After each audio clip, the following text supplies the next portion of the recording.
Beamy Jade, 26. Have a boyfriend named Owen. We've been together for almost 2 years at this point. Owen works some boring IT job, pays his half of rent without complaining, never yells, never makes scenes. From the outside, we probably look like a totally functional couple. That's the thing, though. The outside was fine. It was everything underneath that was the problem. And I was the only one who could see it. At least that's what I believed for a very long time. Let me back up a little. When we first started dating, Owen seemed great, calm, stable, showed up when he said he would. I remember telling my friend that he was refreshingly uncomplicated, which, looking back, was probably the first sign I was ignoring something. Because uncomplicated isn't always a virtue. Sometimes it just means someone isn't doing the work. Owen wasn't doing the work. I became more and more convinced of this as the months went on. The thing about toxic masculinity is that it doesn't always look like aggression. It doesn't have to be loud or violent to be harmful. Sometimes it's the silence, the emotional unavailability, the refusal to examine yourself and grow as a person. And Owen had all of that, in my opinion. He just wouldn't open up. He wouldn't talk about his feelings, his fears, his vulnerabilities. Every time I tried to have a deeper conversation, he'd give short answers and then go back to whatever he was doing. I found that incredibly frustrating. I want to be clear that I'm not someone who just complains without trying to fix things. I read a lot. I follow a lot of people who talk about healthy relationships, communication, emotional intelligence. I tried to model what good emotional expression looks like. I shared my feelings constantly, sometimes at length.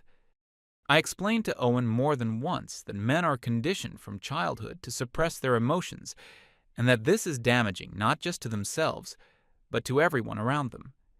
He would listen, or at least, he looked like he was listening. Then he'd say something like, "Okay," or "I hear you," and nothing would change, which honestly felt worse than if he'd argued back. There were specific things that bothered me about how he operated. Like when I'd had a hard day and wanted to vent, he'd listen for a while and then try to offer some kind of solution. I never asked for solutions. I asked for him to be present, to just hear me. I told him this more than once, and he'd adjust for a bit but eventually go back to the same thing. It felt like he couldn't help trying to fix things instead of just being with me in the feeling. That's a very common trait in men who haven't done any real self-work. I recognized it immediately. And then there was the way he handled disagreements. Or rather, the way he didn't handle them. If we got into a tense conversation, he'd go very still and quiet. Not in a thoughtful way, in an avoidant way. He'd give short responses, answer only what I directly asked, not volunteer anything. I called it stonewalling once, and he said he just didn't know what to say. I said that not knowing what to say was also a choice, that choosing silence when your partner needs engagement was a form of withholding. He thought about that for a second, and then said, "Okay," which, again, proved my point. My friends were noticing it too. Not that I was venting to them constantly or anything, but when things came up naturally in conversation, they'd agree that what I was describing sounded exhausting. One of them said that Owen sounded emotionally stunted, and that was honestly the most accurate description I'd heard. Another one told me she'd gone through something similar with a guy, and that therapy had been the only thing that actually moved the needle. Couples therapy, or just getting him into individual therapy, either way. The idea lodged in my brain, and I kept coming back to it. What really pushed me over the edge into actually doing something was a specific evening. We were at a dinner, some of my close friends. Owen was there. A conversation came up. I don't even fully remember what it was about exactly. Something that was being discussed in the group. And Owen said pretty casually that he saw it differently. Not aggressively, not rudely, just said he thought about it another way. In front of everyone. I felt my face go warm immediately. Not because what he said was wrong or offensive, but because I hadn't expected it. and it put me in a position I didn't like. Like I was suddenly on the opposite side of a thing from my own boyfriend, publicly. I didn't say anything at the table, but in the car going home, I brought it up. He seemed genuinely confused about what the issue was. I explained that timing and context matter, that a dinner with my friends isn't the place to introduce disagreement, that it puts me in an uncomfortable spot. He said he wasn't trying to embarrass me, he just thought it was a normal conversation. I said that intention doesn't erase impact. He went quiet after that. I took the quiet as him understanding. Now I'm not so sure what it was. Anyway, the therapy idea became more and more concrete over the following weeks. Owen would never bring it up on his own. That much was obvious. Men like him don't seek help because they've been told their whole lives that needing help is weakness. That's literally how the conditioning works. So, if I waited for him to suggest it, we'd be waiting forever. I decided that if I actually cared about this relationship, and I did, then I needed to be the one to take action. I researched therapists for probably 2 weeks. I wasn't looking for just anyone. I wanted someone who understood relationship dynamics, communication issues, emotional availability, someone who would be equipped to see what I was seeing and help Owen understand it from a different angle. I found Dr. Sloan. Her profile talked about helping people develop emotional attunement, breaking down patterns of avoidance, building healthier communication habits. It sounded exactly like what we needed, what Owen needed. I booked the appointment. I told Owen about it over dinner. I explained that I'd found a therapist I thought could really help us, that I'd already made the appointment, and that I hoped he'd come with me. He looked at me for a second and asked if I was sure this was necessary. I told him yes, absolutely, and that his resistance to the idea was itself part of the pattern I was talking about. Men who need the most help are usually the most resistant to getting it. He didn't argue. He said fine, he'd go. I took that as a good sign. I told my friends that night, and they were all supportive. One of them said, finally, maybe someone professional can get through to him since you clearly can't do it alone. That was more or less what I was hoping for. The appointment was a few weeks out. In that time, things between me and Owen were fine on the surface. We didn't fight about anything major. He was doing what he always did, going to work, coming home, making dinner occasionally, watching whatever he watched. I was still frustrated by the same underlying things, but I was holding on to the therapy appointment like a lifeline. I genuinely believed it was going to change something. Dr. Sloan was going to see what I was seeing and help Owen understand it from a place he could actually receive.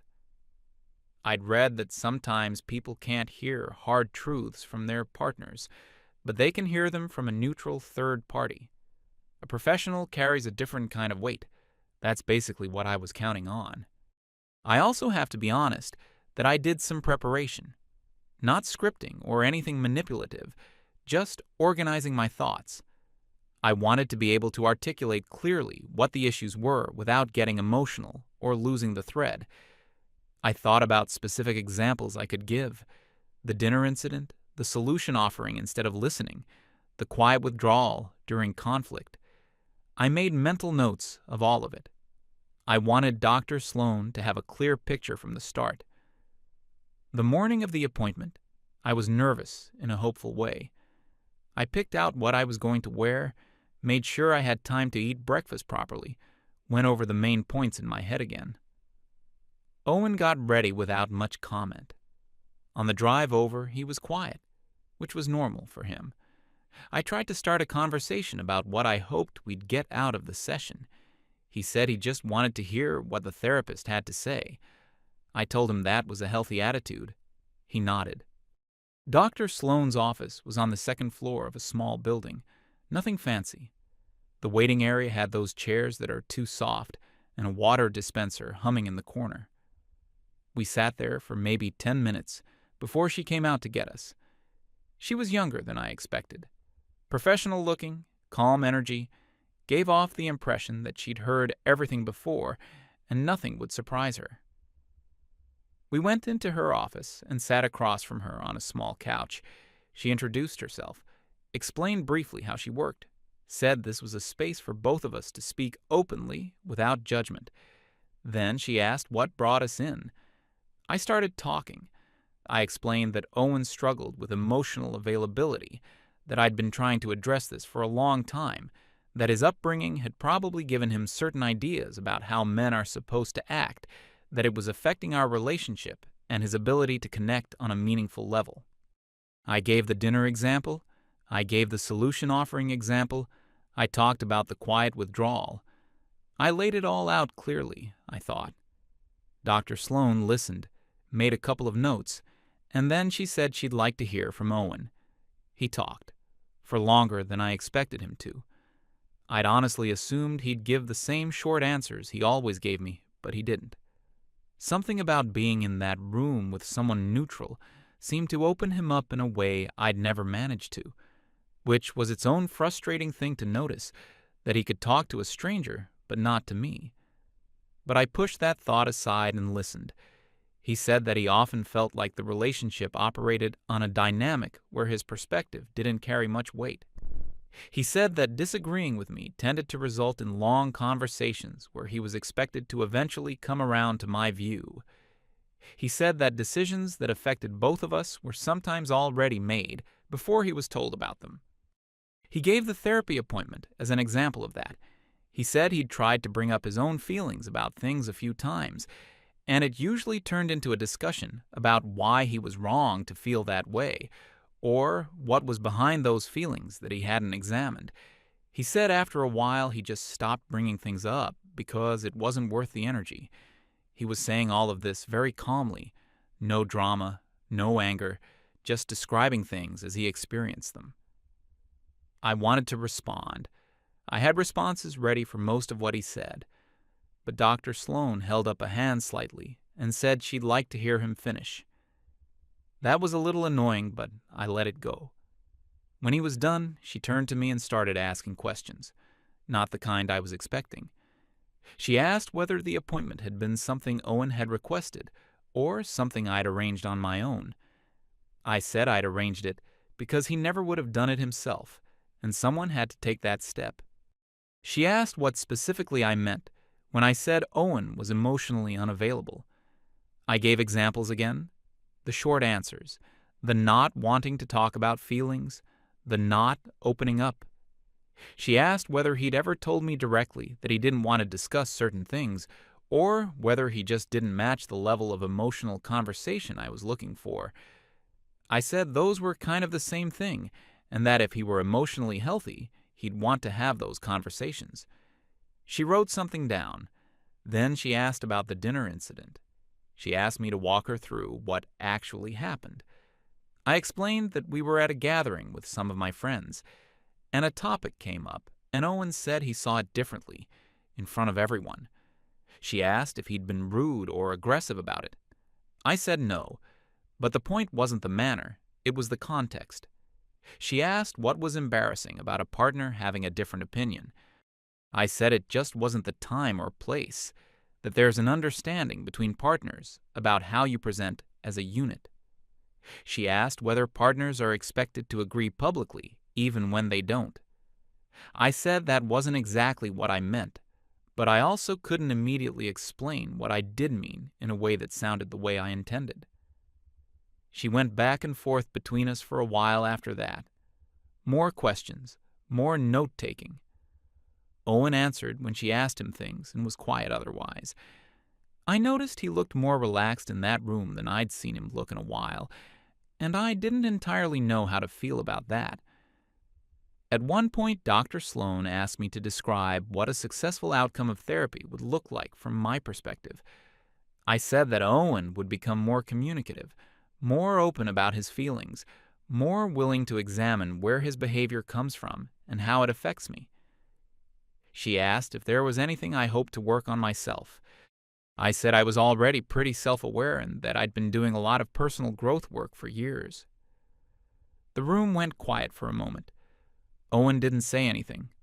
Dr. Sloan just nodded and wrote something. Near the end of the session, She summarized what she'd observed. She did it in that careful, measured therapist language, but the content was not what I'd come there for. She said that from what she was hearing, Owen showed up consistently, managed conflict without hostility, and had communicated his needs on multiple occasions. She said what she was observing more clearly was a pattern where one partner's emotional framework was being applied as the standard for both people, and where the other partner's experience was being analyzed and reframed rather than accepted. She said she didn't see evidence of avoidance or toxic patterns in Owen's behavior. What she did see was someone who communicated differently than his partner, and who had, over time, learned that expressing his own perspective reliably created friction. She said there was a word for that, and the word was adaptation, not avoidance. I waited for her to turn to Owen and give him his portion of the feedback. I waited for the part where she told him what he needed to work on. That part didn't come. I asked her directly. I said something like, "But you can see that he has difficulty with emotional presence. That's clearly something we need to address." She said that emotional presence takes different forms, and that from what she'd heard today, Owen had expressed his perspective and his needs multiple times, and found that doing so led to being told he was wrong, that his feelings had deeper causes he hadn't examined, or that the timing was inappropriate. She said that wasn't emotional absence. That was a person who had learned that speaking up cost more than staying quiet. I felt my face get warm. I told her I wasn't sure she was looking at this objectively. She asked what I meant. I said, "Look, you're a woman. You work with people in relationships every day. You have to understand where I'm coming from here." She looked at me steadily and said that her job wasn't to validate a particular experience as the correct one. It was to look honestly at what was happening between two people. I said that felt dismissive. She said she understood it might feel that way, and that wasn't her intention. She wasn't dismissing me. She was reflecting what she actually observed. Owen still hadn't said anything, just sitting there with his hands folded. The session ended. Dr. Sloan gave us information about follow-up options, said both individual and joint sessions were available. Owen stood up and thanked her. I said something polite and automatic. We walked out. Outside on the street, the air felt different than it had when we'd walked in. I told Owen that I thought she'd missed the point entirely. He didn't respond. I said the whole session had been framed wrong from the beginning, and I was going to find someone better, someone who actually understood the full picture. He said quietly that maybe she did understand the full picture. I told him that wasn't helpful, and that it felt like he was taking her side against me. He said he wasn't taking anyone's side. I said that silence was a side. He said he was tired. We got in the car. I didn't sleep well that night. Owen barely spoke through the evening. Not the normal quiet, something heavier than that. I tried twice to restart the conversation, to explain what I'd meant, to give context for the things I'd said in the session that had come out wrong. He said he understood what I was saying. He just didn't respond much beyond that. I eventually stopped trying, and we went to bed without really resolving anything. I told myself it would be better in the morning. That was how it usually worked. A difficult night, and then morning, and then we'd start fresh. I fell asleep genuinely believing that. He wasn't there in the morning. His side of the closet looked the same at first glance, but then I noticed the gaps. His good jacket was gone. The toiletry bag from the bathroom counter was gone. His laptop bag, which usually sat next to the desk, was gone. The charger he kept plugged in on his nightstand was gone. I stood in the bedroom for a while, just looking at those spaces. There's something specific about the absence of a phone charger that makes a thing feel final in a way that other absences don't. I called him. Rang 4 times and then voicemail. I called again immediately. Same. I sent a message saying, "Where are you?" and watched it say delivered. I sent another one saying we need to talk and watched it also say delivered. I sat down on the edge of the bed. I waited about an hour and then called again. Voicemail. I left one this time, kept my voice calm, said I wasn't angry, and I just wanted to understand what was happening. The rest of that day, I kept checking my phone. Nothing came back. By late afternoon, I noticed that my messages had stopped showing anything at all when I sent them. No delivered, nothing. Which meant I'd been blocked. I went to look at his profile and couldn't find it.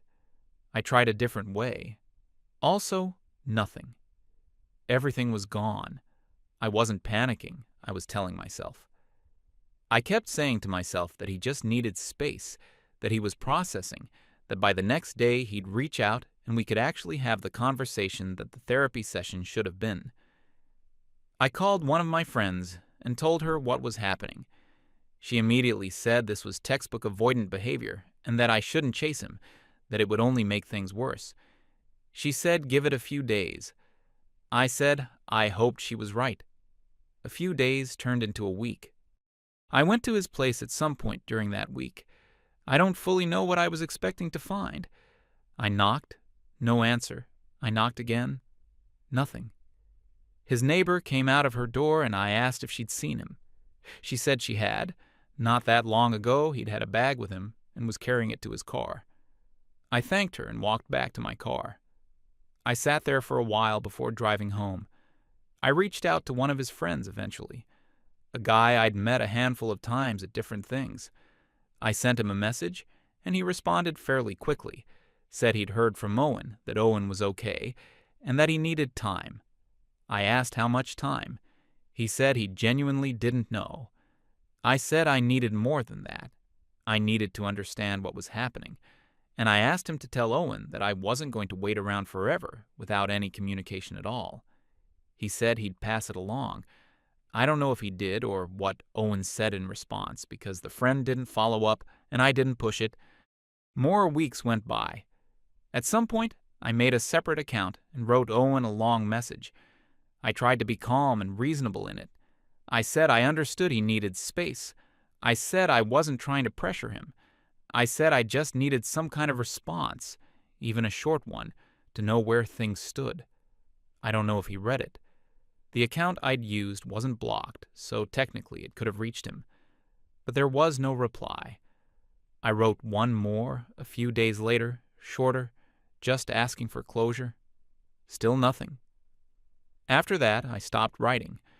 My friends were consistent and supportive throughout all of this in the way good friends are. He wasn't right for you. He clearly had commitment issues. Him running like this proves what you were saying about his emotional unavailability. I held on to those things because I needed to. But there were other moments, usually late at night, where different thoughts crept in that I couldn't fully dismiss. The thing Dr. Sloan had said about adaptation kept coming back to me. She'd been so specific about it. Not avoidance, adaptation. The distinction felt important in a way I hadn't wanted to accept in the room.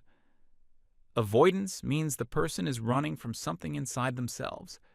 Adaptation means the person changed their behavior in response to what was around them, in response to me.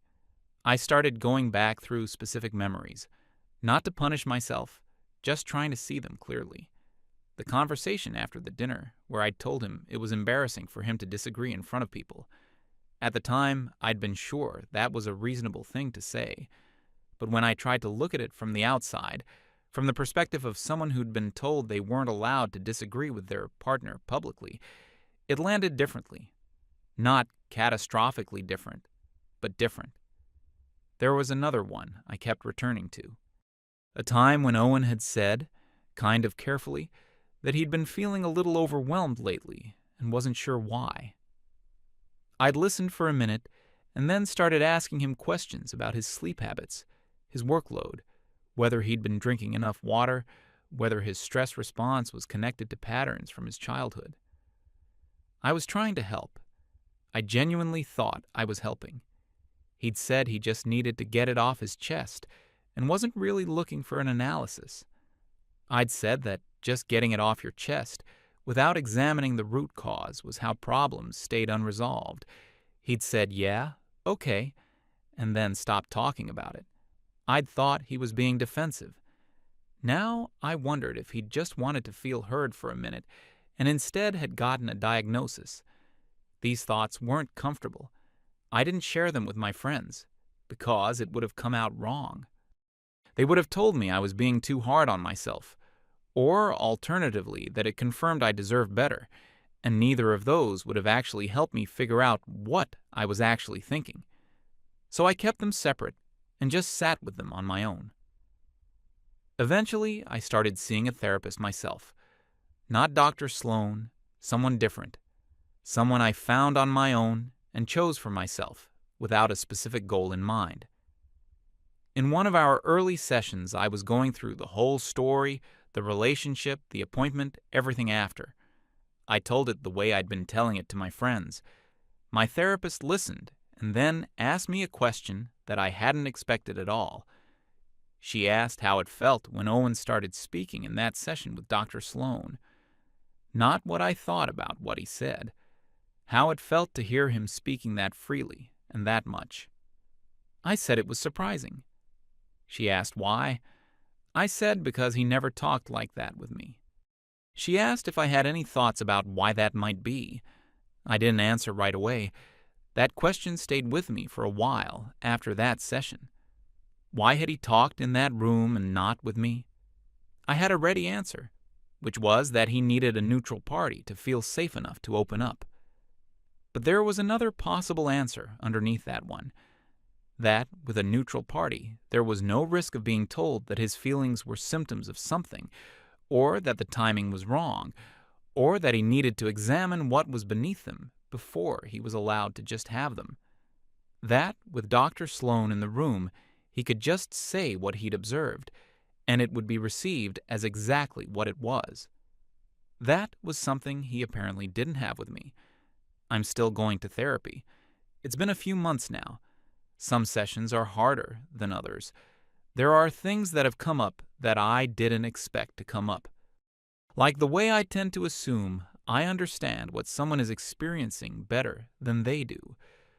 Like the way I frame disagreement as evidence of someone's dysfunction rather than as just a difference. Like the way I'd constructed an entire theory about Owen before I'd actually sat still long enough to hear what he was saying. These aren't easy things to look at directly. I'm not saying I was the villain in this. I don't think that's a useful way to look at it. I think I genuinely loved Owen and genuinely believed I was helping and got a lot of things wrong in ways I couldn't see at the time. That's harder to hold than either clean version. The version where I was right or the version where I was the problem. The real version is just more complicated and less satisfying than either of those. There's a sweater of his in a box in my apartment, a plain gray one. It ended up in my stuff, and I found it when I was clearing things out a couple months after he left. I put it in a box, and I still haven't done anything with it. I keep meaning to figure out a way to get it back to him, but I haven't. I don't know what that means exactly. Probably something. I've thought about reaching out one more time, not to restart anything, just to say something. I don't really know what I'd say. I had things I wanted to say right after, but those feel different now. More honest, maybe, but also harder to put into words. And he's still blocked everywhere, so it would have to go through his friend, and that feels like too many steps. Dr. Sloan had said something near the end of the session, right before things went sideways. She said that two people can both be trying and still not be working. Not because either of them is broken, just because what they're each building is different, and those things don't fit together. I think about that a lot, actually. At the time, I heard it as her dismissing the relationship as not worth saving. Now I think she was saying something more specific, that you can care about someone and still be the wrong environment for them, that someone can be good and still be someone you're not good for. That's a harder idea to carry, but I think it's probably closer to true. Owen never called, not once.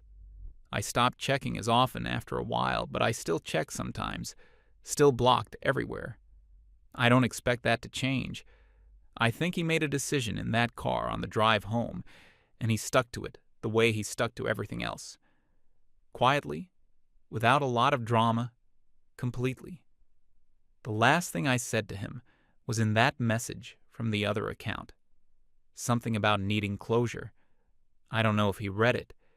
If he did, I don't know what he made of it. He was always hard to read. That was the thing I used to say. I said it so often, I stopped noticing I was saying it. Hard to read. But I wonder now if he was actually that hard to read. Or if I'd just decided what I was going to see before I looked. Actually, let me back up even further, because there's context I left out. Owen and I met through mutual friends. One of those situations where you end up at the same birthday dinner and end up talking for most of the night. He was easy to talk to in a way that felt different from a lot of guys I'd met. He wasn't performing anything, wasn't trying to impress me, just talked normally, like a person. I liked that about him immediately. The first few months were good. He'd plan things and follow through, not in a grand way, just the regular things that add up over time. He remembered what I'd said I wanted to see and got tickets, remembered when I was nervous about something at work and checked in later. I'm not saying he was perfect, but the early part of the relationship didn't have the problems I started to see later. Or maybe the problems were always there, and I just wasn't looking for them yet. The shift happened gradually. I got more involved in some communities online that were talking a lot about emotional labor and relationship dynamics and the ways traditional masculinity creates problems for everyone. I'm not saying that was wrong to engage with, but I think somewhere in there I started looking at Owen through a different lens, started cataloging things, started noticing the ways he fit patterns I'd been reading about. And once you start seeing someone through a framework, it's hard to take the framework off and just see the person again. There was a night, maybe 8 or 9 months into the relationship, where I'd gone to a talk with some friends. It was about communication in relationships, breaking down unhealthy patterns, that kind of thing. I came home pretty fired up about it. Owen was on the couch watching something. I started telling him everything I'd heard and how much of it applied to us. He muted the TV and listened. At some point I said something about how the pattern of men not engaging emotionally puts all the labor on women, and asked him what he thought about that in the context of our relationship. He said he wasn't sure he saw it that way, that he thought he did try to engage, but maybe in different ways than I was expecting. I told him that was exactly what someone would say if they hadn't really examined it yet. He asked what examining it would look like. I said therapy or reading, or at minimum being willing to have harder conversations without shutting down. He said he wasn't shutting down. He was sitting there talking to me. I said the defensiveness in that response was part of what I was describing. He took a breath and said, okay. We didn't fight about it, but we also didn't actually get anywhere. I went to bed feeling like I'd tried and he'd resisted. I don't know what he went to bed feeling. The solution offering thing was a real source of friction. I know I mentioned it already, but it was ongoing enough that it deserves more detail. Owen's instinct, when I was upset or stressed, was to try to fix the practical problem. I'd say I was overwhelmed at work, and he'd ask if I'd talk to my manager or whether I could push a deadline. I'd say I was having a hard time with a friend's situation, and he'd say something like, well, have you told her that directly? I told him repeatedly that I didn't want solutions. I wanted him to be present with me in the feeling. He tried to adjust. For a while, he'd catch himself mid-sentence and stop and just say, that sounds really hard, or something like that. But I could tell it wasn't natural for him, and that he was stopping himself from saying what he actually thought, which I pointed out. I said it felt performative when he was clearly holding back his real response. He said he was trying to do what I asked. I said I wanted him to actually feel differently, not just perform feeling differently. He got a look on his face at that point that I didn't have a name for at the time, like something behind the eyes going very still. He said he wasn't sure what he was supposed to do with that.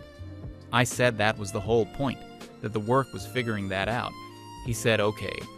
That word became something I noticed more and more. Okay. He used it constantly in those kinds of conversations.